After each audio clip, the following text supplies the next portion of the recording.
కామారెడ్డిలో బీజేపీ కాంగ్రెస్ నేతల మధ్య సవాళ్ల పర్వం క్లైమాక్స్ కు చేరుకుంది. ప్రభుత్వ డిగ్రీ కాలేజీ భూముల అక్రమ కేటాయింపులపై తనపై వస్తున్న ఆరోపణలను కామారెడ్డి ఎమ్మెల్యే కాటిపల్లి వెంకట రమణారెడ్డి తీవ్రంగా తోసిపుచ్చారు. మొన్న జరిగింది కేవలం ట్రైలర్ మాత్రమే, అసలు సినిమా ముందుంది అంటూ ఆయన కాంగ్రెస్ నేతలకు గట్టి హెచ్చరిక జారీ చేశారు.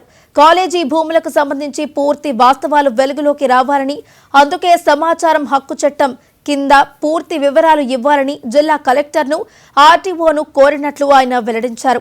తనపై ఒక్క అవినీతి ఆరోపణ నిరూపించినా తక్షణమే రాజీనామా చేస్తానని సవాల్ విసిరిన ఎమ్మెల్యే త్వరలోనే కాంగ్రెస్ నేతల అవినీతి చిట్టాను బయటపెడతానంటున్న ఎమ్మెల్యే కాటిపల్లి వెంకట రమణారెడ్డితో మా ప్రతినిధి మహేందర్ ఫేస్ టు ఫేస్.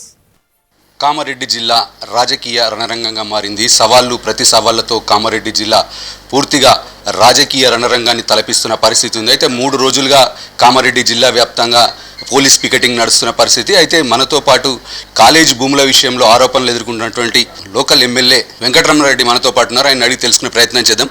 చెప్పండి, ఈ ఆరోపణలని ఎంతవరకు నిజం ఉన్నాయి? మీరే అంటున్నారు ఆరోపణలు నిజం కాదు కదా. నిజమైంది మాట్లాడితే మాట్లాడాలా. ప్రభుత్వం మాలదే. ఇక్కడ ఓడిపోయినైనా ముఖ్యమంత్రి ఉన్నాడు, పారిపోయినైనా సలహాదారుడు ఉన్నాడు. వాళ్ళు అనుకుంటే 5 నిమిషాల్లో డాక్యుమెంట్లు తెప్పించుకొని తప్పు ఎక్కడ జరిగిందని చూపెట్టచ్చు. ఎందుకు చూపెడతలేరు? 30-40 ఏళ్ళుగా అదే మాట మీద ఊకే ప్రొలాంగ్ ఎందుకు చేస్తున్నారు? 89లో ఈయన మంత్రి అయిండు, 94 దాకా ఉన్నాడు. తర్వాత టీడీపీ ప్రభుత్వం వచ్చింది, తర్వాత మళ్ళీ కాంగ్రెస్ ప్రభుత్వం వచ్చింది, మళ్ళీ టీఆర్ఎస్ ప్రభుత్వం. ప్రభుత్వాలకు చేతగాకనా, నిజం లేకనా? ఒకవేళ తప్పే జరిగితే ఈ ప్రభుత్వాలు ఏం చేస్తున్నాయి, ఎందుకు ఊరుకుంటున్నాయి? ఆ ప్రభుత్వంలో నేను భాగస్వామిని కాదే. ఎప్పుడు ఇది మీరు ఆలోచించాలా, ప్రజలు ఆలోచించాలి. కలెక్టర్ని కలిసారు, ఏమన్నారు? కలెక్టర్ గారు రైట్ ఇన్ఫర్మేషన్ యాక్ట్లో ఇచ్చినాము. ఏమంటారు? ఉన్న రికార్డు ఇవ్వాల్సిందే సమాచార హక్కు చట్టం కింద. ఇంకేమంటారు? ఆయన ఖచ్చితంగా ఇవ్వాల్సిందే. నేను చెప్పినాము సమాచార హక్కు చట్టం కింద అందరికి పెట్టినాము. ఎంఆర్ఓకి పెట్టినాం, ఆర్డీఓకి పెట్టినాం, అడిషనల్ రెవెన్యూ కలెక్టర్ పెట్టినాం.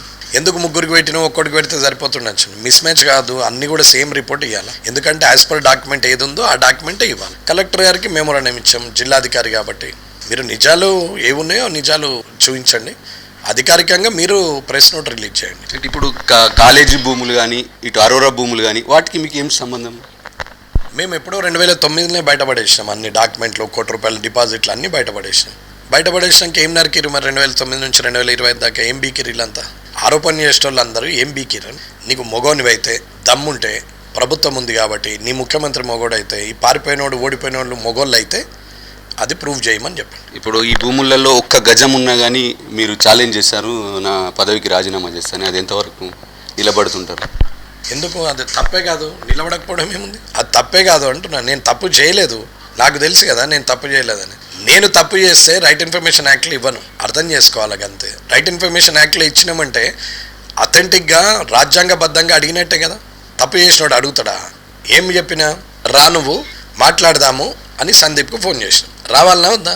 వేలాదిగా ఎందుకు వచ్చారు అంటే తంతం కొడతాం దాడి చేస్తామని అనుకున్నాం. వేలాదిగా ఎందుకు? దేనికి వేలాదిగా? అదేమన్నా పబ్లిక్ ఇష్యూ? అది గవర్నమెంట్ భూములు, అది ఎంతవరకు ఉన్నది కాలేజ్ భూములు ప్రూవ్ చేయడానికి నువ్వు రా, నేను ఒక్కరినే వస్తాను. నేను ఒక్కరినే వస్తాను కూడా చెప్పినాం. ఎక్కడ ప్రెస్ కార్యకర్తలు వస్తారని చెప్పాను. తప్పించుకొని వేలాదిగా తరలిరండి అని నోటికి వచ్చినట్టు 3 ఇష్టం ఉన్నట్టు మాట్లాడతారు. అలా సంగతి తర్వాత చూస్తా. కానీ తర్వాత ఏం చెప్పినాము? అవినీతి ఎవరి మీద ఆరోపణ చేశారు? నా మీద ఆరోపణ చేశారు. ఎవరు చేశారు? ప్రభుత్వ సలహాదారు చేసిండు. ప్రభుత్వ సలహాదారు ఆరోపణ చేసినోడు వచ్చి మాట్లాడాలి కదా. మరి ఎటువైండు? పోనీ నేను నినాకమున్న కలెక్టరేట్కు రమ్మని ఎవరికి చెప్పినా? ప్రభుత్వ సలహాదారికే కదా. మరి ఇవాళ ఎందుకు దాచుకున్నావు? నువ్వు రావాలా కదా. నువ్వే మొగోనివైతే, నువ్వే సత్యహరిశ్చంద్రన్ అయితే, నీ సైడు న్యాయం ఉంటే, నీ సైడు నిజం ఉంటే నువ్వు రా. ఎప్పుడు వచ్చినా నేను వస్తాను. నా దగ్గర ప్రతి డాక్యుమెంట్ ఉంది కాలేజీకి సంబంధించి. కానీ అది మ్యానిపులేషన్ అంటారు, అదే అధికారులు ఇస్తే నిజం అంటారు. కాబట్టి రైట్ ఇన్ఫర్మేషన్ యాక్ట్లో పెట్టాం. అయితే ఇప్పుడు మీరు గ్రామాల్లోకి వెళ్తాం అడ్డుకుంటారా అని కూడా నిన్న ఛాలెంజ్ చేసిన పరిస్థితి ఉంది. అయితే మీకు అడ్డుకోవడానికి ఏమైనా ప్రయత్నాలు జరుగుతున్నాయి అంటారు? ఎవడు అడ్డుకునేది? అవి కుక్కలండి, అవి పులులు, అవి గ్రామసింహాలు, పులులు కావవి. అవి ఏం చేయలేవు, వీటితో ఏం కాదు. ఏమవుతుంది? వాళ్ళకున్న రెడ్ క్రాస్ సొసైటీ అని చెప్తే ఆయన పట్టుకపోతారు. సరే. ఇప్పుడు మరి ఈ ఆరోపణలు చేస్తున్న వీళ్ళు కూడా, వాళ్ళపై కూడా మీరు ఆరోపణలు చేశారు, వాటిపై కూడా వాళ్ళు ఎందుకు స్పందించడం లేదు? వాళ్ళు దొంగలు కాబట్టి స్పందించట్లేదు. వాళ్ళ ఇంటికి కాగితం ఉందా? అంత ఎందుకన్నా ఇప్పుడు మీరైతే పోయారు కదా ఆయన ఇంటికి, 5 ఫ్లోర్లు ఉందా? ఎంత ఉంది అది? 5 ఉన్నా? నేనైతే పోలే ఇప్పటికి, ఫోటోలు చూసి. 5 ఫ్లోర్లు ఉండొచ్చు, గ్రౌండ్ మీద కలిసి ఒక 5 ఫ్లోర్లు ఉండొచ్చు. ఫైర్ ఇంజన్ తిరిగేటట్టు ఉంది అన్న? ఏమైనా యాక్సిడెంట్ అయితే ఫైర్ ఇంజన్ తిరిగేటట్టు ఉందా? డీవియేషను 400 గజాలు ఉంటేనే డీవియేషన్తో కట్టాలి. 700 గజాలు ఉన్నా ఏదున్నా ఖచ్చితంగా సెట్ బ్యాక్ అయి కట్టాలి. సెట్ బ్యాక్ అయిందా అన్న ఆ బిల్డింగు? మరి దానికి పర్మిషన్ ఎట్లా ఇస్తాడు? ఇచ్చిన అధికారి ఇరుకులో పడతాడు, లేదంటే ఈయన ఇరుకులో పడతాడు. ఉంచుతానా దాన్ని? కోర్టుకు పోయి డిమాలిషన్కి పెడతాను నేను. ఇచ్చేదేం లేదు, దానికి పర్మిషన్ లేదు 100%. ఈ మున్సిపాలిటీలో కూడా ట్యాక్స్ ఎంతో రావాల్సింది తక్కువ వస్తుంది, దీనికి కూడా కారణం వాళ్ళే అని అన్నారు మీరు. దాన్ని ఎంతవరకు? 6 కోట్ల 10.5-11 కోట్లు కలెక్షన్కి ఎట్లా వచ్చింది? నేను చూసిన ఈ సంవత్సరంలో ఎట్లా పెరిగింది? ఎక్కడ ఒక్క రూపాయి ఖర్చు కానియలే, ఎక్కడ ఆడంబరాలకు పెట్టనీయలే, ఎక్కడ చాయ్ బిస్కెట్లలో లేవు. మొన్న ప్రమాణ స్వీకారం చేసిరి, మళ్ళీ ఇలా కూర్చొంతందుకు కూడా దానికి టెంట్లాట, ఇంకో టెంట్ వేస్తారు. రేపు నడిస్తే ఇదే దుకాణం. ఇక ప్రజల పైసలు రోడ్లు తీస్తావా, ప్రజలకు ఉపయోగపడేటట్టు ఏమన్నా సౌకర్యాలు చేస్తావా అంటే ఆల్రెడీ ప్రమాణ స్వీకారం అయిపోతంటేనే అది కదా, మళ్ళీ చేరిక ఛాంబర్ ఆక్యుపెన్సీ ఏంది? Thank you. మొత్తం ఉన్నాయి అవన్నీ కూడా కలెక్టర్కు, ఆర్డీఓకి అందరికి కూడా రైట్ టు ఇన్ఫర్మేషన్ ప్రకారం నిజ నిర్ధారణ అయిన తర్వాత నెక్స్ట్ ప్రాసెస్ ఉంటుందని చెప్పి బీజేపీ ఎమ్మెల్యే వెంకటరమణ రామ్ సింగ్తో మహేందర్, మహాన్యూస్, నిజామాబాద్.